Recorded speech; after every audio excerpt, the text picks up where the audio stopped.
آج میں آپ کے لیے جس نظم کو لے کر آیا ہوں علامہ اقبال کی، اس کا نام ہے تصویر درد۔ اس نظم میں علامہ اقبال نے مشکل الفاظ بہت استعمال کیے ہیں، خصوصاً فارسی الفاظ کے۔ اس لیے میں اس نظم کو پورا نہیں پڑھوں گا، بلکہ اس کی صرف تشریح پڑھوں گا۔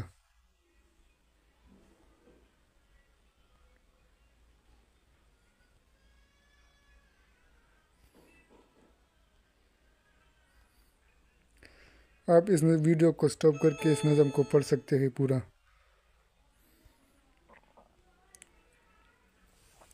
انجمن حمایت اسلام کے سالانہ جلسوں میں اقبال جو نظمیں پڑھتے رہے، تصویر درد بھی انہی میں سے ایک نظم ہے۔ اس نظم میں انہوں نے عصری صورتحال کے حوالے سے اہل وطن کی بے حسی پر اظہار خیال کیا ہے۔ اس کے ساتھ ہی انہیں اس امر پر متنبہ کیا ہے کہ اگر انہوں نے اپنی روش نہ بدلی تو تباہی ان کا مقدر بن جائے گی، لہٰذا ان کے لیے لازم ہے کہ اپنی بہتری کے لیے متحد ہو کر جدوجہد کریں۔ فرماتے ہیں سے معنی مت 1 سے 4 تک، معنی مت کش تاب شنیدن، کون سننے کتاب نہیں لا سکتا، دستور زباں بندی کی بات، دستور زباں بندی بات کرنے کا حکم۔ ایک تو اس کتاب میں بہت سی غلطیاں ہیں، لکھنے والے نے کی ہے۔ مطلب مجھے اس امر کا شدید دکھ ہے کہ میں دیکھیے یہاں پر بھی مس پرنٹ ہوا ہے۔ داستان بیان کی ہے، اس پر کسی نے بھی توجہ نہیں دی۔ اس صورتحال کے سبب میں نے خاموشی اختیار کر لی ہے کہ بعض حالات میں اس نوع کی بے زبانی ہی زبان بن جاتی ہے۔ دوسرے شعر میں وہ خطاب کرتے ہوئے فرماتے ہیں کہ تیری بزم میں تو زباں بندی کا دستور اس قدر عام ہو گیا ہے کہ یہاں میری زبان کسی سے بات کرنے کے لیے بھی ترس گئی ہے۔ اس کے باوجود میرے لیے یہ حقیقت اسی قدر واضح ہے کہ میری داستان کے کچھ اوراق مختلف پھولوں یعنی افراد نے اٹھا لیے، جبکہ یہ چمن میں بکھرے پڑے تھے۔ اس طرح کچھ لوگ نے میرے طرز سخن اور افکار پر ڈاکہ ڈال دیا اور اس طرح میری متاع کو لوٹ لیا۔ 5 سے 8 تک، مطلب اس ہر مرحلے پر اقبال جلسے سے خطاب کرتے ہوئے کہتے ہیں کہ میں تو سراپے درد بن کر رہ گیا ہوں اور میری داستان میں اب ڈیش کے سوا اور کچھ نہیں۔ اے شمع تو ہی میرا غمگسار بن جا اور پروانے کی آنکھ سے آنسو بن کر ٹپک۔ مراد یہ ہے کہ جس طرح قوم کے درد میں آنسو بہاتا ہوں تو بھی میرے ساتھ دے۔ اگلے شعر میں اقبال خدا سے کہتے ہیں کہ یہ بتا میرے لیے تیری اس دنیا میں قیام کرنے کا کیا لطف ہے، جبکہ میرا نہ زندگی پر اختیار ہے نہ موت پر، یعنی میں تو عملاً بے دست و پا پرد ہوں، اور یہ صرف میری اپنی فریاد ہی نہیں بلکہ سارے زمانے کی اجتماعی فریاد ہے۔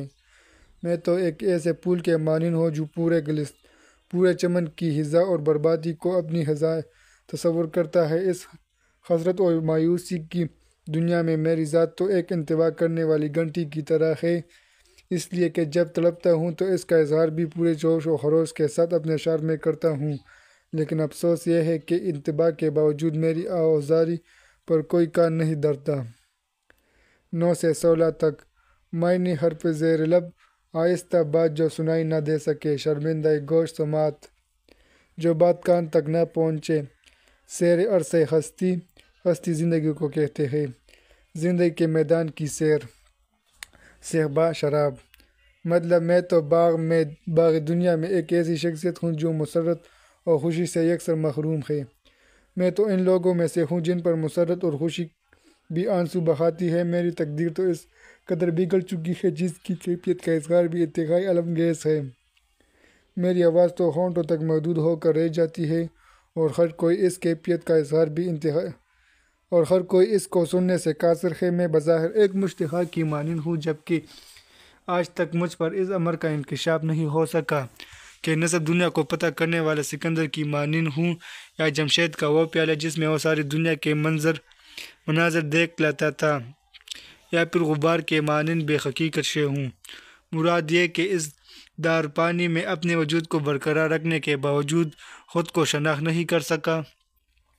ان ساری کیفیتوں کے باوجود اس امر سے انکار ممکن نہیں کہ میرے وجود کو برقرار رکھنا قدرت کے بنیادی مقاصد کا حصہ ہے، اور اسی سبب میں خود کو ایک ایسی ظلمت سے تعبیر کر سکتا ہوں جو عملی سطح پر سراپے نور کی حیثیت رکھتی ہو۔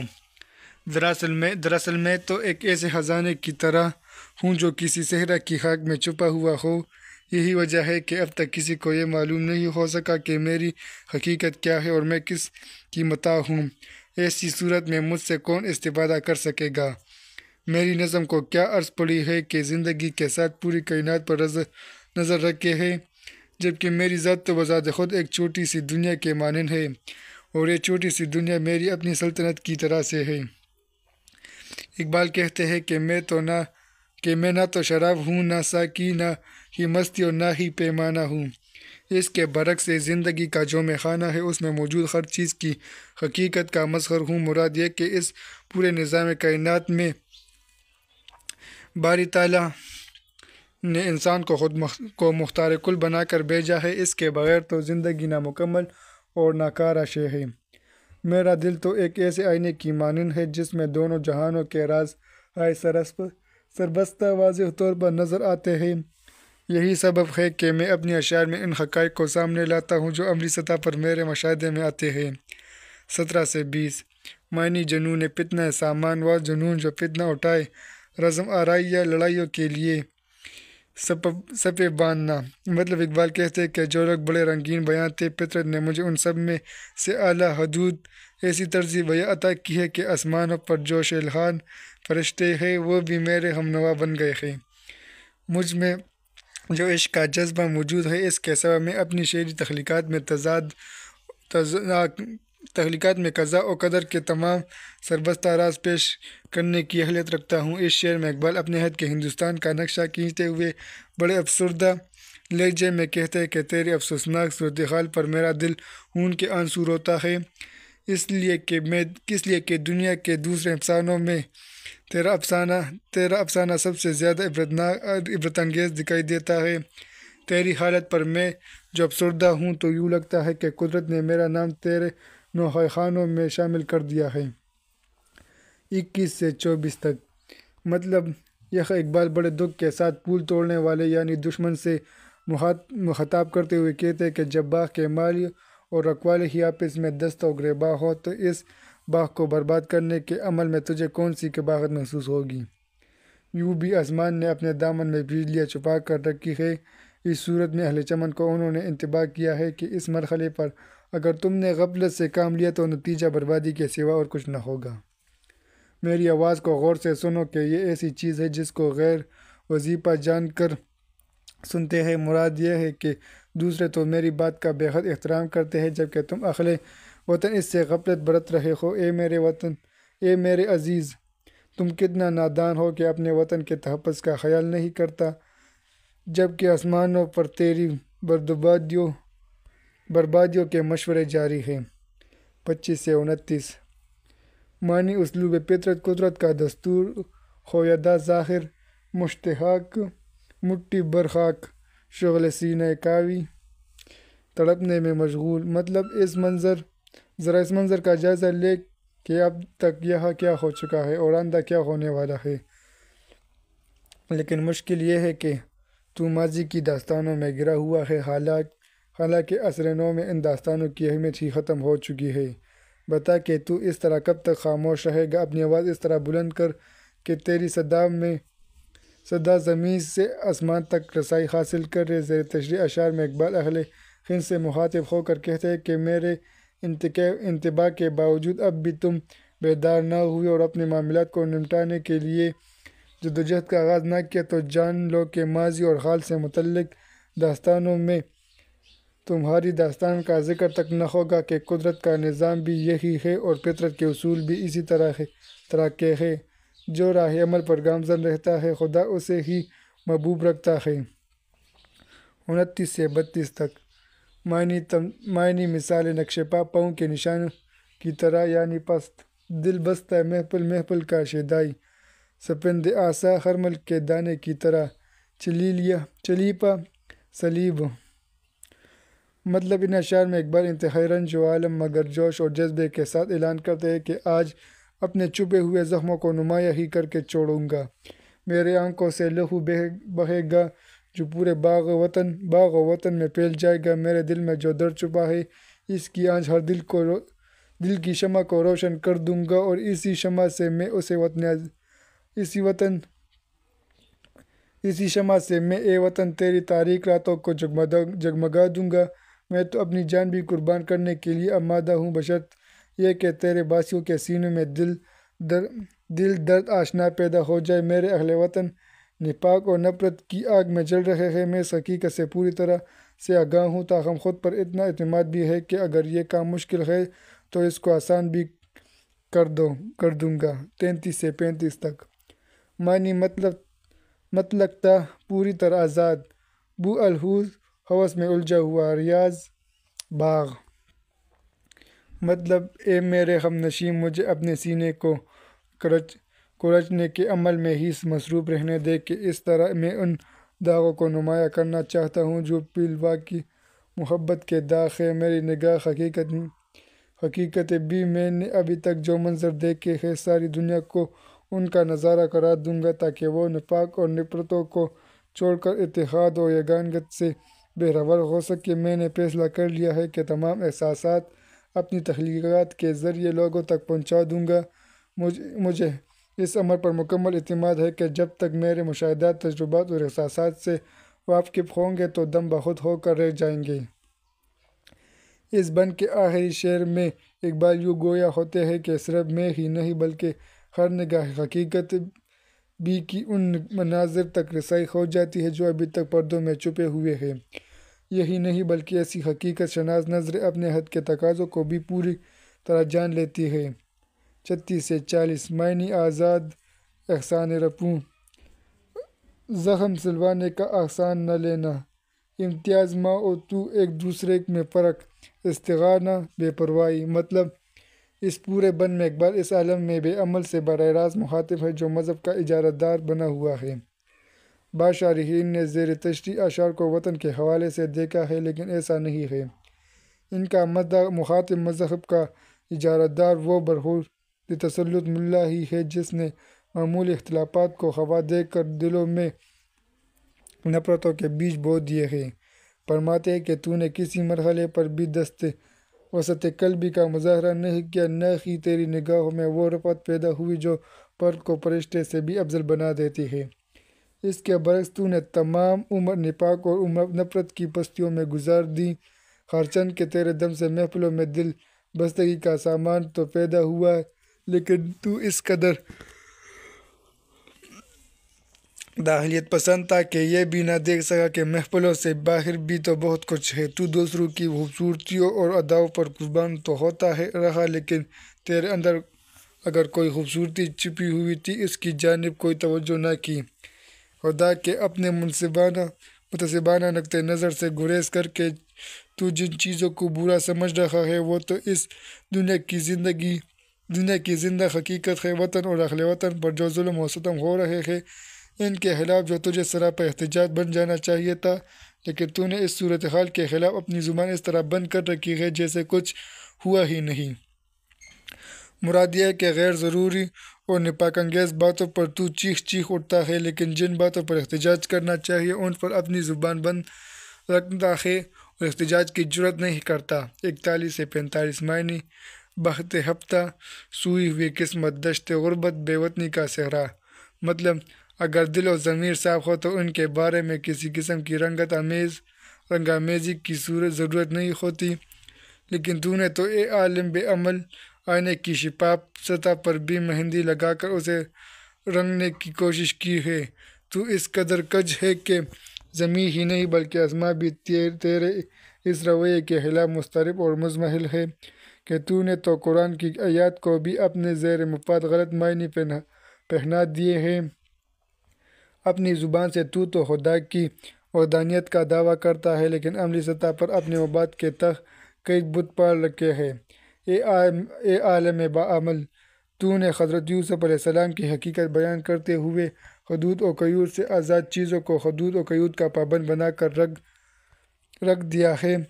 تیرا مقصود تو محض یہی ہے کہ ممبر پر اپنی رنگین بیانی کے جوہر دکھائے۔ حد تو یہ ہے کہ تو جو نصیحتیں کرتا ہے وہ محض افسانہ خوانی سے زیادہ اور کچھ نہیں ہوتی۔ 46 سے 52 تک مطلب ان اشعار میں اقبال اپنے حد کے عالم میں بے عمل کو مشورہ دیتے ہیں کہ اپنی نمناک آنکھوں کو اس حسن سے آشنا کرو کر جو پروانے کے دل میں اضطراب و طلب پیدا کرتا ہے اور جس کے سبب شبنم کو اشک آلود ہونا پڑتا ہے، تو جس انداز سے کائنات کے معاملات کو دیکھتا ہے وہ قدرت کے مقاصد کی نفی کا حامل ہے۔ حالانکہ خدائے جل نے بظاہر سوچ سمجھ کر انسان کی آنکھوں کو بنایا ہے، جمشید نے بے شک جو پیالہ تیار کیا تھا اس کے ذریعے وہ پوری دنیا کے مناظر کو دیکھتا رہا، اس کے باوجود وہ حقائق کا نظارہ کرنے سے محروم ہی رہا۔ سو اس عمل سے کچھ فائدہ نہ تھا۔ سن لے کہ فرقہ آرائی ایک ایسے درخت کا مانند ہے جس کا پھل تعصب کے سوا اور کچھ نہیں۔ مراد یہ ہے کہ فرقہ بندی سے معاشرے کو توڑ پھوڑ اور منافرت کے سوا اور کچھ حاصل نہیں ہوتا۔ تفرقہ بازی کے سبب ہی یہ صورت بنی کہ حضرت آدم علیہ السلام جنت سے نکالے گئے۔ اقبال اس شعر میں کہنا یہ چاہتے ہیں کہ فرشتوں اور آدم کے مابین نفرت کی جو فضا پیدا ہوئی، اس کے رد عمل کے طور پر آدم جنت سے نکالے گئے۔ اقبال اگلے شعر میں کہتے ہیں کہ سورج اتنی بلندی پر اپنی کارکردگی کا مظاہرہ کرتا ہے، اس کے باوجود وہ ایک پھول کی پتی کو بھی زمین سے اوپر اٹھانے کی اہلیت نہیں رکھتا۔ اس کے برعکس یہ شبنم ہے جو اڑ کر بلند فضاؤں سے جا ملتی ہے، اس لیے کہ وہ بلند فطرت کی مالک ہے۔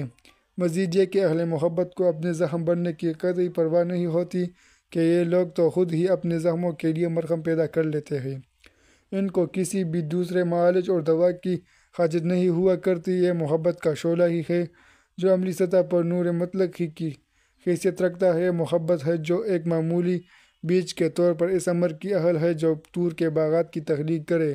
اقبال کا نقطہ نظر یہ ہے کہ محبت کے جذبے کی بنیاد پر قلب انسانی عملی طور پر باری تعالیٰ کے نور سے منور ہو جاتا ہے۔ 53 سے 61 تک معنی داستان درد، درد بری داستان، رشتہ، معنی مدعا کا رشتہ۔ مطلب ان اشعار میں اقبال عہد کی صورتحال کے حوالے سے اپنا نقطہ نظر بیان کرتے ہوئے کہتے ہیں کہ دنیا میں جتنے بھی دکھ ہیں ان کا ازالہ محبت کے جذبے سے ہی ممکن ہے، کہ کسی زخم کا حتمی علاج اس کو سلوانے میں نہیں بلکہ مرہم کے ذریعے ہوتا ہے، اور انسانی دکھوں کے زخم کا بہترین علاج محبت کے سوا اور کچھ نہیں۔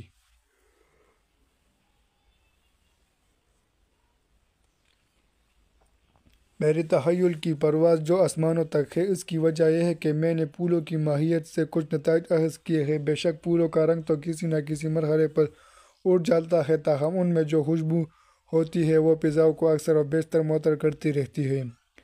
میں جو وطن اور اہل وطن کی بے حسی اور بے عملی پر ہر دم گریہ کنا رہتا ہوں، وہ ایک فطری امر ہے، اس لیے کہ میرے لیے ہی نہیں بلکہ ہر شاعر کے لیے عمل عبادت سے کم نہیں کہ وہ اپنی تخلیقات کے ذریعے اس صورتحال کا چرچا کریں۔ اس سارے پس منظر میں سوال یہ اٹھتا ہے کہ جب وطن اور اہل وطن کی بے عملی اپنے انتہائی عروج پر ہو تو ایک باشعور اور غیرت مند تخلیق کار یہ سوچنے پر مجبور ہو جاتا ہے کہ عزت اور آبرو کا تصور ہی مقصود ہو کر رہ جائے، وہاں بود و باش اختیار کرنے سے کیا حاصل ہو سکتا ہے؟ ہر فرد کے لیے لازم ہے کہ آزادی کے حصول کے لیے محبت بنیادی جذبہ ہے۔ اس کے برعکس جہاں تک نفرت کا تعلق ہے وہ تو اسے غلامی سے ہمکنار کرتی ہے۔ یہ بے نیازی کا طور ہی ہے جو پیالے کو پانی میں ڈبوئے رکھتا ہے، بالکل اسی طرح جیسے کسی ندی میں پانی کے بلبلے اوپر نیچے حرکت کرتے رہتے ہیں لیکن ڈوبتے نہیں۔ تیرے لیے بھی لازم ہے کہ شان بے نیازی اختیار کر لے۔ تو نے نفرت اور افتراق کے ذریعے خود کو دوسروں سے الگ تھلگ کر رکھا ہے۔ تاہم دنیا میں رہنا ہے تو یہ انداز ترک کر دے اور سب سے مل کر رہ، اس لیے کہ محبت اور یگانگت کے تو پہل ہی نوع انسان خوشحال اور مطمئن رہ سکتی ہے۔ میں جو شراب کے بغیر ہی مست و مخمور رکھتا ہوں تو اس کا سبب محبت ہے۔ محبت ہی بالواقع ایسا جذبہ ہے جس کے سبب ذہنی اور نفسیاتی سطح پر بیمار قومیں شفا پاتی ہے اور اسی کے سبب ان میں بیداری کی لہر پیدا ہوتی ہے۔ یہ اقبال کی مراد یہی ہے کہ نفرت اور افتراق قوموں کو تباہی کے اندھیرے میں دھکیل دیتا ہے، محبت ہی ہے جو انہیں دنیا میں کامیاب و کامران کرتی ہے۔ 62 سے 69 تک مطلب نظم کے اس آخری بند میں اقبال یہی نتیجہ اخذ کرتے ہیں کہ محبت ہی محبت ہی اس عالم رنگ و بو میں سب کچھ ہے، اور اس سے یہ کائنات قائم ہے۔ یہ درست ہے کہ محبت کسی مرحلے پر صحرا اور ویرانے کی حیثیت اختیار کر جاتی ہے، اور کہیں وطن بھی اس کا مظہر بن جاتا ہے، کہیں کپس، کہیں ویرانہ، کہیں اشیانہ، اور کسی مرحلے پر چمن کا روپ محبت ہی دار لیتی ہے۔ محبت ہی وہ جذبہ ہے کہ جو منزل اور کہیں صحرا، کہیں اہل کارواں کے لیے آواز جری کی مانند تو کہیں راہبری بھی کرتی ہے اور کبھی رہزنی بھی۔ یوں تو سب لوگ محبت کو ایک مرض سے تعبیر کرتے ہیں، لیکن یہ ایسا مرض ہے جس میں کائنات کے جملہ امراض کا علاج پوشیدہ ہے۔ اس جذبے سے جب دل جلتا ہے تو سراپا نور میں ڈل جاتا ہے، اس لیے کہ ایسا پروانہ جو جل کر شمع محفل کی تقویت کا سبب بنتا ہے۔ محب تو ایسا حسن ہے جو ہر شے میں نظر آتا ہے، دیکھا جائے تو شیری کو بینو اور فرہاد میں بڑا فرق ہے، تاہم محبت کے جذبے نے ہی انہیں ایک دوسرے سے منسلک کر رکھا ہے۔ نفرت اور افتراق نے ہی قوموں کی بربادی میں نمایاں کردار ادا کیا، لیکن میرے اہل وطن اس حقیقت سے بے خبر نظر آتے ہیں۔ انہیں وطن کی کوئی فکر نہیں۔ یہ داستان درد اور بھی طویل ہو سکتی تھی کہ میرے تخیل میں بڑی وسعت ہے۔ نظم کو وہ نظیری کے فارسی شعر پر ختم کرتے ہیں۔ مضمون کا سلسلہ مختصر نہ ہوتا تھا، اس لیے میں نے ایسے چھوڑ دیا۔ یہ آسان بیان تھا جو لامحدود تھا، لہٰذا اس کے سوا اور کوئی چارہ نہ تھا کہ خاموشی اختیار کر لوں۔ اسی کے ساتھ یہ نظم مکمل ہوتی ہے۔ اجازت دیجیے گا۔ اللہ حافظ۔